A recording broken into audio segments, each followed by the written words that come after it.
The story begins in 1972 with the launch of the Atlas Centauri rocket. This spacecraft carried a probe. The mission of this operation was very interesting: to go beyond the solar system to the most remote corners of space in search of intelligent life. To represent humanity, the probe was equipped with a sign depicting a man and a woman, as well as maps showing the path to Earth. These days, we meet Neil Clark, an English writer who has achieved recognition in society. The day starts off abruptly. He is pulled out of a strange dream by the loud barking of a dog, Dennis. Someone knocks loudly on the door. An annoyed neighbor stands on the doorstep and threatens to take Dennis to a shelter if Neil doesn't silence him. While walking with Dennis, Neil runs into another of his neighbors, Catherine, a woman with whom he is secretly in love.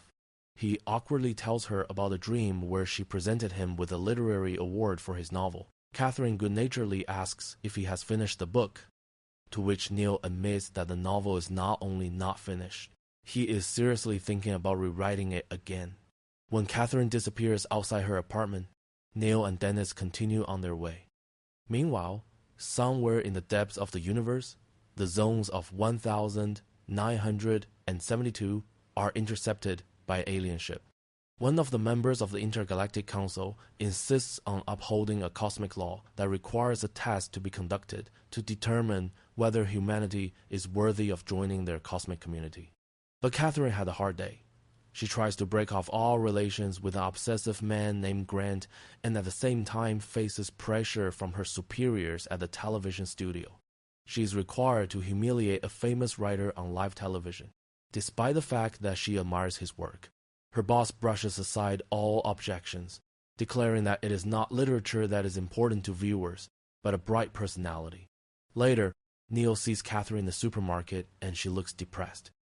As a sign of attention, he hands her a handkerchief and tries to make her laugh with a stupid joke about dear Zelda. Catherine thanks him and leaves. There is a slight but tangible connection between them, and it is at this moment that the Galactic Council finally approves its plan. Unsuspecting Neil arrives late to his school auditorium after being reprimanded by his head teacher. During lunch break, he complains to Ray about the insufferable students from 10th C grade. Ray asks the question, what would Neil want if he could have anything? Neil jokingly replies, I want a spaceship to come and destroy 10th C, and then there's a huge explosion.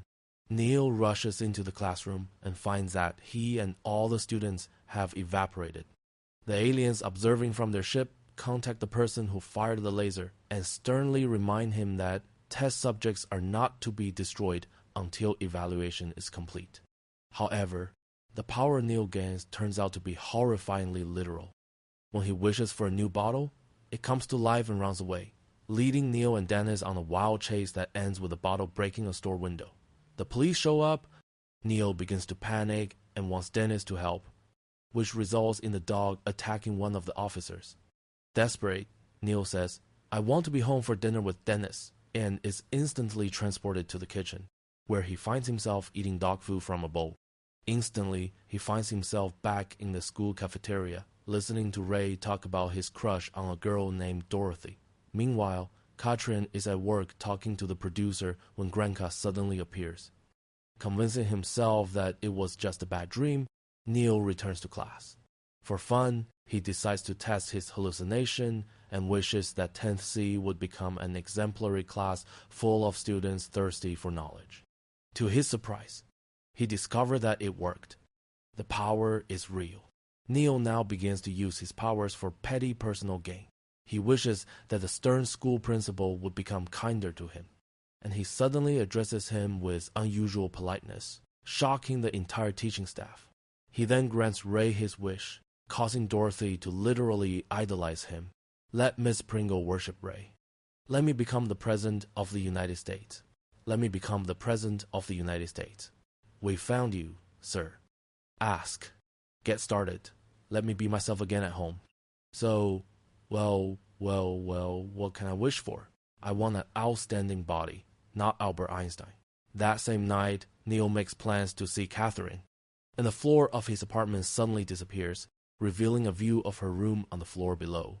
After her horrified scream, He immediately restores the floor and erases her memory of the incident. The next day, he tries to explain everything to Ray, who, of course, is skeptical of his story. To prove the truth of his words, Neil orders the teaching skeleton to talk about his life and then jumps out of the window and lands straight into the arms of the headmaster. My name in the case was Rick Hoskins. He worked as a food cook, in clubs, at parties. Go, and throw yourself out the window. Well, how did you do it? What else can you do? A bouquet of flowers in my hand. We're petty. Palmer, why the hell are you throwing skeletons? Amazing. Meanwhile, Catherine's situation with her obsessive ex-boyfriend Grant escalates. He suddenly appears at her place and states that he rented an apartment for two. When Catherine makes it clear that she is not interested, he simply ignores her words and throws the keys at her feet before leaving. Later that evening, a frustrated Catherine sits at home with a friend, drinking wine and complaining about the strange man in her life, from the obsessive Grant to inadequate bosses. The conversation turns to Neil's good-natured neighbor. A friend suggests that he is most likely gay, but Catherine brushes it off and admits that she likes him. A friend jokingly suggests that she just go upstairs and hook up with him. And it is at this moment that a global energy failure occurs in the Galactic Council. Meanwhile, things are spiraling out of control for Neil at work. It turns out that Ray's situation has gone too far. Dorothy's worship has led to the fact that Ray is now literally followed by crowds, considering him a living god. Returning home, Neil tries to get lost in reading, but is distracted by Dennis's endless barking. Wondering what exactly is bothering the dog so much, Neil comes up with a brilliant and reckless idea. He makes a wish for Dennis to speak. The dog's first words turn out to be not at all wise. He insists on asking for cookies. After Neil gives him a treat, a conversation ensues between them. Got it! Now he'll quit. Well, give it up! Give it up! So many insatiable passions. Your bitches know better. What bitches? Yes, by the way, I would kick your leg right now. You can at least rub yourself. A little higher than the toe. Even rational people have desire. Oh well, we can easily fix that. No, stop talking. Well, I adore you, Master. I'm so afraid of falling out of favor. My world collapses when you get in my way. Dennis, shut up, shut up. Did I do something wrong again? No, just keep quiet, okay? You understand? Be quiet. This is my order. Be quiet. In short, I'm talking about the night. Yes, it's always interesting for me to communicate with you, but I probably wouldn't have attacked you if I hadn't. Clear. Well, then we forgot, as if it never happened. No, that's not what I'm talking about. Fuck her, Neil. This is Dennis. Fuck her, Neil. I'll bring him some fucking. Such a special adjustable wrench. He asked me to shut my mouth. God, what a shepherd. Well, why am I so lucky with maniacs? But I'm not a maniac. Neil, stop. In the panic, Neil makes a wish for Dennis to become an ordinary dog again and rushes after Catherine. On his way, he is stopped first by Grant and then by a worried Ray, who begs him to cancel the wish. There's no time, and Neil hastily turns Ray into a duck and then into a sausage to get past him and the crowd. When he finally catches up with Catherine in the store, she refuses to talk to him. Their argument is interrupted by the cashier, who accuses Neil of stealing the sausage he is holding in his hand. But this is Ray. However, having paid for his friend, Neil turns him back into a human. Watching this from afar, the aliens from the council note that the test subject does not use his power for good at all. Catherine later returns home to find that Grant has broken in and is waiting for her. Horrified, she locks the door from the outside and screams for him to leave. Neil, hearing the noise, comes up with a plan. She can pretend to leave, and then quietly make her way to him and sit out until Grant leaves. Okay. Catherine, come back. I'm leaving. Okay. Wait, I'm going to dinner. In this episode, you will see a dog. Who? Catherine. A little bored? Yes, you take it and pretend. It's called acting. I do this when my stomach hurts. Pretend you're a normal dog, okay? Can you at least carry on the conversation a little? Someone has arrived. Hey, they're calling. If you make a single sound, you know that I will put a flea trap on you. Sorry. barking. Woof, it's me. Has he left? No, it's unlikely. Dennis. Ugh, why do dogs love it so much? Neil tries to console her. He prepared the soup, which she calls the most delicious of her life. Taking advantage of the moment, he tries to explain everything. That he has strength, that he can do anything. He even taught the dog to talk. He says that if she wants a bigger desk at work, please, he will arrange it. Catherine looks at him in disbelief when suddenly Dennis tries to warn them. Grant climbs the outside wall of the building, and then Grant bursts through the window with a roar, holding a pistol in his hand. Who is he? She didn't say. I'm her fiancé. You're not my fiancé, Grant. How long can you last in battle, dog? I'm sorry. Substitute, I'm coming. I'm warning you. Well, he made me laugh. Grant, put the gun away, Grant.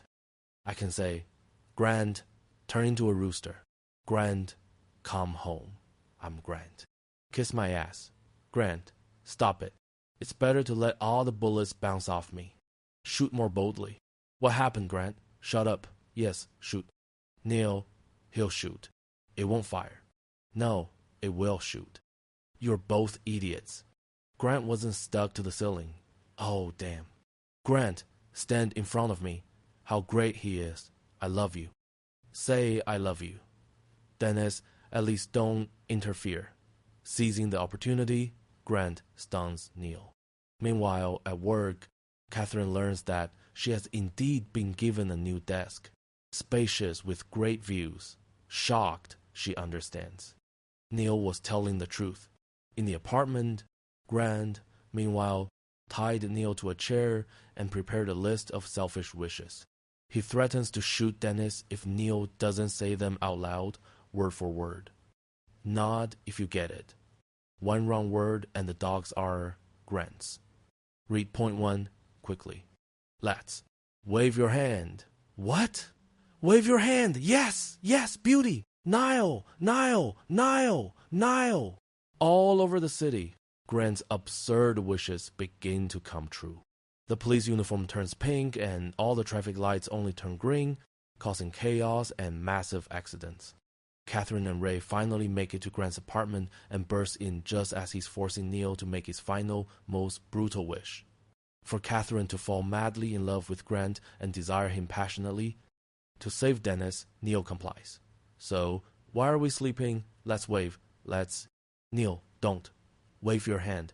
I don't want to love him. I don't even want to see him. Grant, I love you. Dennis, free. Hooray, I'm free. Grant will become a dog. What? Oh, damn. I'm free. Yes, yes, don't call her that. Catherine, be your old self and stop loving Grant. Ray, oh no. Oh, damn, do not touch me. Death. Dorothy Pringle treat Ray as before. Pervert, get away from me. Yeah, Neil. Thanks for everything. Who will say what? But the dog seems okay. Yes, dogs are promising. The next day, Neil tries to talk to Catherine, but she says that she cannot trust a person who can change reality at will. That evening, Neil admits to Dennis that everyone seems to hate him. He realizes that he spent all his abilities solely on himself.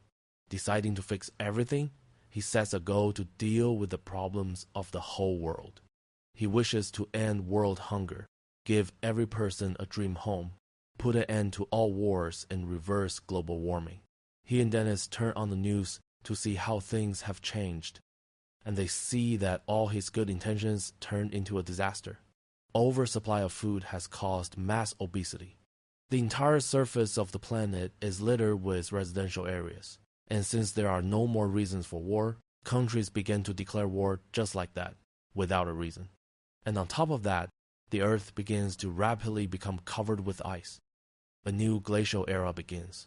Horrified, Neil cancels each of his wishes. Let everything go back to how it was before I decided to make the world a better place. Absolute power does not corrupt. She's just driving me crazy. Tell me, Catherine, I love her. No need, Master, I love you. Don't you love me? I can't bear such responsibility. Well, what kind of cigar am I? I know how to swim. Master, help. It is at this moment that the aliens' allotted time runs